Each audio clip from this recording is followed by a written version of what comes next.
For this second exercise in the chapter on decision making and if statements, we're going to create a very simple calculator program.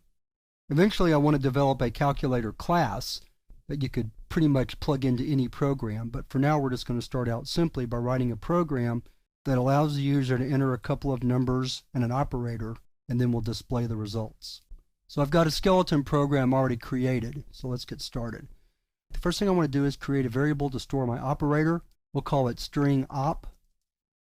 Then I want to create two variables for my numbers, number 1 and number 2.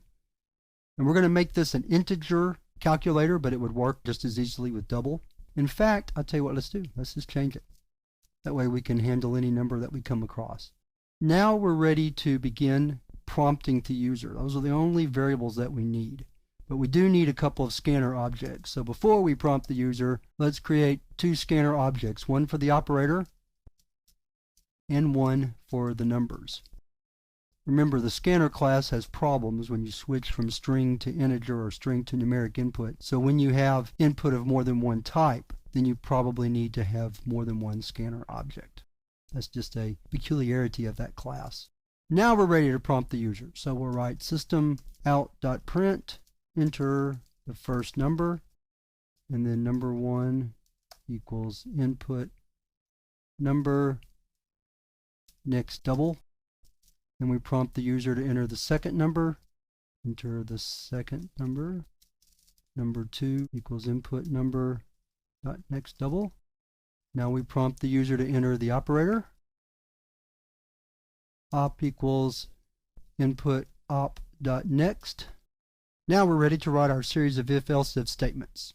What we're going to do is we're going to look at the operator that the user entered and then perform the appropriate arithmetic for that. So we're going to write if op equals plus system out dot println number 1 plus number 2. Else if op equals minus system out dot println number 1 minus number 2. Else if op equals asterisk or multiplication, system out println number 1 times number 2. Else if op equals division, system out println number 1 divided by number 2. Else, and we'll use this else if the user enters an operator the system doesn't recognize. Okay, and that should be the complete program. Not all that difficult, but a good demonstration of if-else-if. So let's save it. Bring up our DOS window. Let's clear the screen. Compile it. Chap 8 part 8.java. Oh, I see. Okay, let's see if that fixes most of our problems. Clear the screen. Compile again. There we go. It's amazing what one simple little mistake can cause. Okay, so let's run the program. Enter the first number. We'll do simple 1, 2, 3, plus is 5.0. That's right, because we are working with doubles. Let's run it again.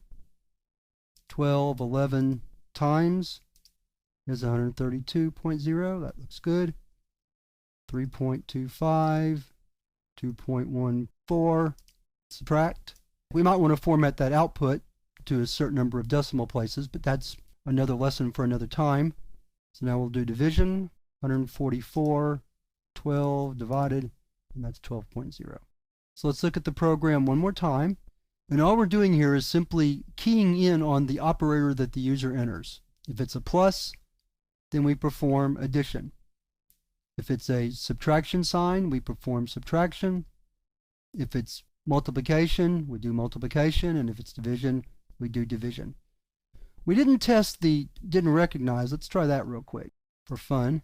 2, 2, and let's try, caret symbol. In some languages that means exponentiation. And it says didn't recognize operator. So all of our functions work correctly. So that wraps up the chapter on decision making. Decision making is one of the most important control flow constructs there is. The second one we're going to look at, which we'll start in the next chapter, is repetition or looping. And we'll study two types of loops in the next chapter, the while loop and the for loop.